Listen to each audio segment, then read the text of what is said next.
Hey guys, welcome to another video. Today I'm going to be revealing my top 3 individual games played by players in front of the London crowd at the Major that just happened last weekend. Starting off with number 3, Vatira versus Team Liquid. Nice little zero boost save on a double tap to kick things off. So Vatira, defensive MVP of the entire tournament.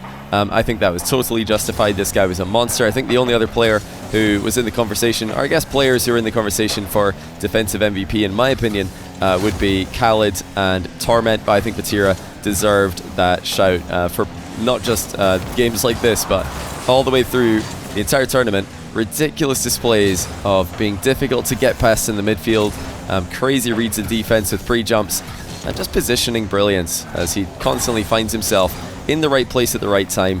Even when he's got no boost, no momentum to play with, he's still keeping his team in very, very tough positions. And I think this game, more than any other game in the entire tournament, really shows what you can do if you've got the positioning that Vatira does.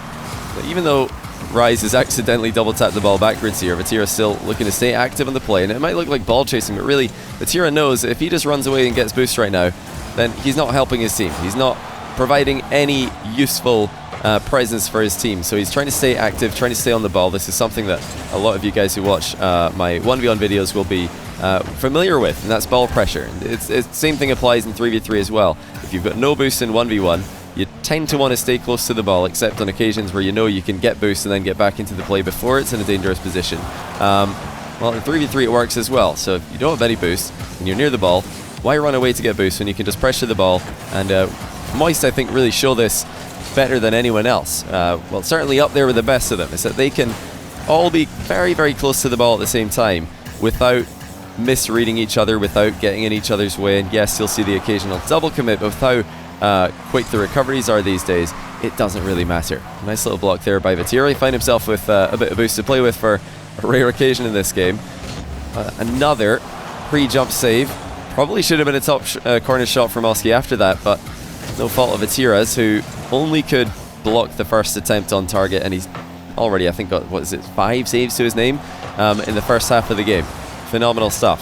You know, I don't think defense gets enough credit compared to the more flashy and the more eye-catching offense when it comes to goals and passing. They tend to steal all of the highlights, but Vatira's defensive displays, Khaled's defensive displays, Torment's defensive displays at the London Major were nothing short of extraordinary at times, as well as other players. I'd love to see you know, top 10 defensive moments, not just saves but challenges, interceptions. You know, defense is getting to an extremely high level these days in 3v3. You'll notice there it's not just all about defense in this game from Vatira. He finds himself once again on absolutely no boost. But does he leave the play? No, he just stays active. That time his teammate had control of the ball, so he made a beeline for the last man back, never knowing if he can maybe force a panic out of the third man or get him to position awkwardly. Even if you're not getting a bump, just simply having a presence near the ball or having a presence near an enemy team defender can cause mistakes to happen. Phenomenal read off the backboard there by Vatira to send Atto packing. No panic on that one either, as he baits in the challenge from Acronic, controls him, now baits in the challenge from Oski, decides not to flip into the ball because if he does, his recovery would be ruined and he would just be giving Atto the 50-50 that he wanted. This is just brilliant, start to finish from Vatira here. Ready again to react to a post bounce, knowing that his teammate Rise in front of him there wasn't completely comfortable. Closing down the shot, just making sure that there's some kind of ball pressure on the ball. You know, if you're wanting to improve your Rocket League defense, a lot of the things that Vatira is doing in this game can be applied to your own games, all the way down to the lower ranks. Maybe not that one though. That was one of those moments where the Moist playstyle of all getting close together got the better of them. But no problem. Vatira recovers and clatters the ball into his own crossbar once again before reading the attempted clear of Team Liquid. No game is perfect in Rocket League. That's the beauty of the game. Such a high skill ceiling. It will almost certainly never be reached, even in pro play. This is just what you want to be doing if you're trying to improve your defense. That is not what you want to be doing if you want to improve your offense, though. You know, I said this is my top 3 individual performances, not top 3 games overall. This game is good enough to get number 3 in terms of individual performances for the entire Major in front of the crowd. I did limit it to the 2 days in front of a crowd, as it's a big difference making a splash on the crowd days. compared to the group stage days, or rather, I mean the early days, where there is no crowd present. Vatira trying to sneak another shot in there. Couldn't get it. He's paying attention to where Oski was behind him there. Oski's managed to sneak in and actually forces an opportunity to arise at his 0-second goal for Chronic to tie the game. So despite all of Vatira's effort, 738 points in the first 5 minutes, it's actually all for naught. So Team Liquid do win the game. But for me, that doesn't change the fact that this was a crazily impressive defensive performance from Vatira. Boost starved, but still staying active, reading the game brilliantly, always forcing one extra touch out of his opponents and baiting in as many as possible. And really, in a game where Team Liquid should have comfortably won, made it a lot closer than it should have been. So well done, Vatira, defensive MVP of the Spring Major. Totally deserved. And this game, for me, gets number 3 in terms of individual performances. Anyway, on to number 2. A little bit more aggression in this one, but also backed up by more stellar defense. And at number 2, I have TRK from Team Falcons against Moist Esports in the grand final. The current series score going into this game was 3-1 in Moist's favour. They are hunting for that bracket reset. They've got 3 shots at it, this being the first of them. And Falcons just called a timeout before this to try and figure out what they're going to do to stop Moist from coming back and winning every single game. Is that's really what seemed to be happening in this series, is that Falcons would start pretty strong, at least in the majority of the games played so far, and then Moist would find a way back into it and just continue their reign as the iciest team in those clutch moments. Whenever the pressure's on, they seem to be the team who thrive more than any other. So what can TRK, what can Falcons do to try and even that out? Well, it starts off with a low boost pre-jump, or maybe not pre-jump, but low boost block at the back post there by TRK. He did miss a boost earlier on that probably boost starved him for an extended period of time. And no panic, TRK, who played third man for Falcons, well then it was Sandrock Gaming at the Fall Major. Very adaptable as a player. He really can do it all, whether his team needs him to get up front and cause some disruption on or off the ball, or whether his team need him to just hold it down in defense with pre-jumps and interceptions. He can definitely do that, and TRK sets up Ahmad for the opening goal with a save, so he managed to get a save there and also sets up Ahmad at the same time. But great stuff there from Ahmad as well with the pre-jump, with the air dribble demo. Now, kickoff goal Falcons. TRK just able to win the kickoff. I've been extremely critical of many teams for taking risky kickoff strategies. Moist actually just did the good old-fashioned riskiest kickoff in the game, close cheat, and on top of that they went for the boost grab while turning up the field, so they really only have themselves to blame for that one. But out of all the teams at the Spring Major, if there's one team that I think can get away with doing it, as Falcons just did there, it's probably Falcons. They are a team of players with immense 1v1 skill and rich 1v1 history. TRK and Khaled still absolutely in the very top tier of 1v1 players, and Ahmad, when he can be bothered, when he can remain untilted, can get up there as well. So these guys know how to win their kickoffs. Teams like Moist, teams like I think teams like Space Station Gaming getting a bit of flack for it as well, although I think it was Daniel who went for the kickoff when they got in trouble against Moist in this tournament. They don't have 3 players across the board who are at that legendary 1v1 status like Team Falcons. So Falcons, I think that if anyone's going to do that risky kickoff and get away with it, it's probably them, because they know how to win a kickoff better than anyone else in the world, or so you would think with the 1v1 class in their lineup. Dignitas maybe comes to mind. I think FaZe as well, although Cypical's not really got much of a one's history.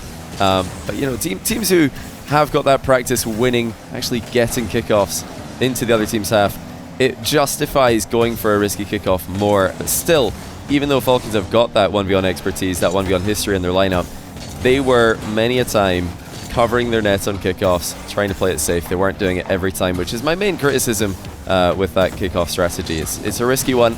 You don't want to do it every time, but every once in a while, sure, maybe catch your opponents off guard. But as things stand, we've got 3-0. TRK has racked up 460 points in the grand final as Falcons try to turn the series around in the first best of 7 these two teams played in the grand final. But there's more to come. This is the perfect start for Falcons. 3 quick goals in the middle of the game. all starting off with that TRK kind of save pass, if you want to call it that.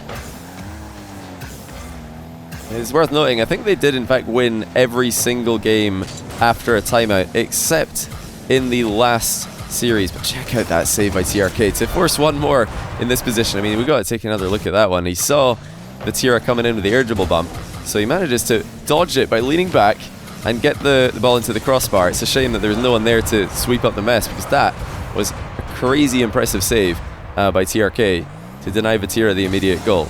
Would someone else in Falcons have had the save afterwards? Maybe, but did they need to lunge in that quickly? Maybe not. TRK now again with another pre-jump save, just forcing one more touch out of Moist every single time, and yet again able to deflect another shot wide. So, you know, much like Vatira, TRK able to make that defensive stand and just buy his teammates time and force one more shot, one more touch out of Moist. And eventually, after failing to score on numerous occasions, it's Ahmad again with a zero boost counterattack. Just goes up all the way himself. But notice TRK's also got 3 assists. So he's not just been putting up a defensive stand like which we saw from Vatira versus Team Liquid. He's done more at the other end of the field as well, and really provided for his team. This was a major turning point. Falcons looked to bring the series back, and they did eventually bring it to Game 7. A thrilling, close Game 7 it was, that Moist were able to clutch it up. But as if that's not enough, TRK even managed to steal a goal from from Ahmad here. That was a goal steal, as Ahmad had it covered, had the double tap off the post, no problem. It was less of a double tap, more of a 50-50 of the post. TRK pre-flip to steal it to get himself in the score sheet as well. But you know, I had to put this game in my top 3 because not just for the sheer numbers that TRK is putting up. 827 points in a grand final of a major. And that's in regulation time. We're not talking about an overtime game here. There's another save to add to it, and a clear as well. 901 points in regulation time in a grand final at the London Major. That is astounding to begin with, but also because of the context. The fact that Falcons were completely down at this point. They lost 2 overtimes in a row to be down 3-1 in the series.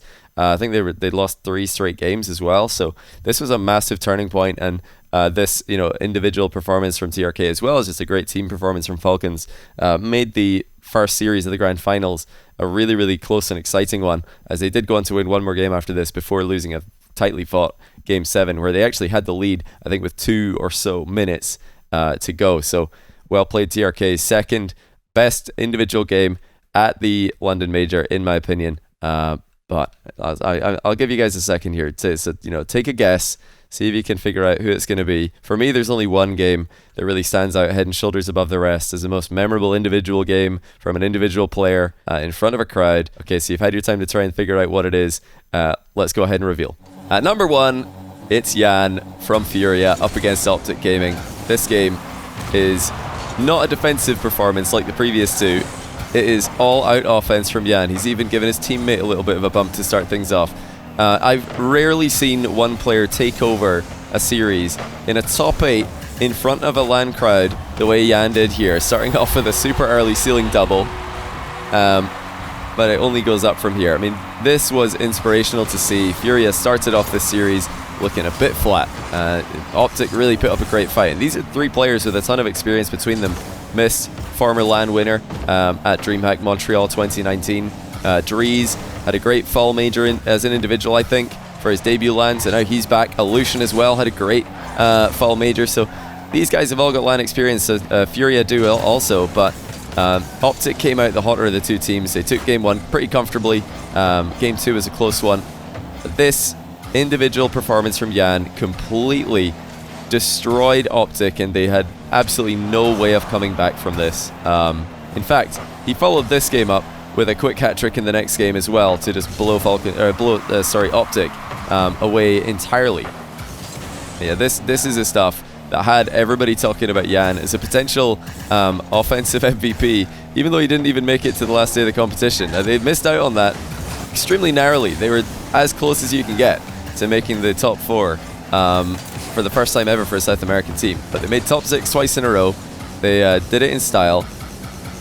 And it was off the back of this guy's ridiculous aerial plays. He just is so fluid in the air, so comfortable. And I think had they made the top 4, there's a very good chance that we would have seen Jan take the offensive MVP. Just like in the previous game, you know, had Falcons won in that first series, if they did end up taking down Moist in Game 7, TRK would probably have won overall MVP. So, you know, all these players in this video, Vatira for defensive MVP, Jan in the running for offensive MVP, even though he didn't even make the last day, and TRK, all these guys had ridiculously good events. So did everybody on Moist, everybody on Falcons. And you know what, also got to give a shout to players like Beast Mode, Astral. Yeah, lots of big step-up performances at this event. Okay, Optic up 2-1. Now this is why I think this game is so important. Not just because of the individual offense from Jan, but because of the fact that this is a best of 5. And the winner of this game will be leading 2-1.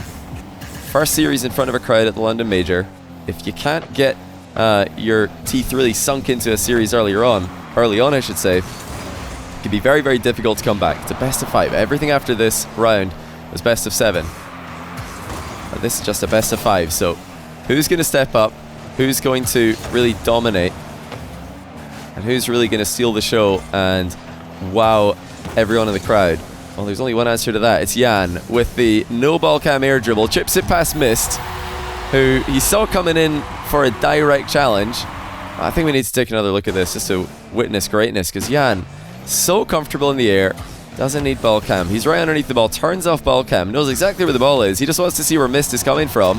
And after noticing that he's coming in right in front of him, just dinks it to the left and gets the outplay on one of the most legendary defenders coming out of North America since the open era of RLCS started in RLCS Season X. 2 brilliant goals already, ceiling double, air dribble without ball cam, then it just gets better and better. Jan looking for the hat trick. He scored, I think it was this game, this performance from Jan that really, you know, broke the RLCS record for goals per game. If I'm not mistaken, he had 1.36 or maybe 1.38 goals per game at the end of the event, which is the now all-time record for goals per game at an RLCS LAN. But he's not finished. He's still going for air dribbles into resets, into more shots on target. Just a constant threat. Every time that Jan had the ball in a bit of space, the crowd went completely crazy. Which I don't think you would have heard on the live stream on day 1, because if I'm not mistaken, the audio for the crowd was a bit too quiet on day 1. They, you know, shout out to the production team and shout out to Psyonix for getting that feedback and then ramping up the crowd volume for the last day of the competition. Because as Kaio and Card link up and show, it's not just a one-man Jan show here. For the moment, they're all pretty evenly distributed in terms of score at least. But yeah, shout out to the production team of Psyonix. They realized that the crowd volume wasn't coming through on day 1 in the live stream, and they really upped it for the last day to give you guys who are watching back home the full experience that it was like in the Copper Box. But I can promise you, I was there, I was in the crowd watching this game, and everybody went nuts for Jan XNC. He's just gone and done it again. A hat trick of worldies. Ceiling double, no ball cam air dribble. How about another one? No ball cam air dribble bump as he goes over the top of one challenge, recovers, bumps the last man. You know, you're not going to see a better hat trick in front of a LAN crowd in 5 minutes of regulation time than that, or at least I wouldn't expect you to for a long time. Not unless maybe Joyo or Ahmad decide to really go for it, as you know, there's so many offensive beasts these days. But yeah, this game I had to put it in at number 1.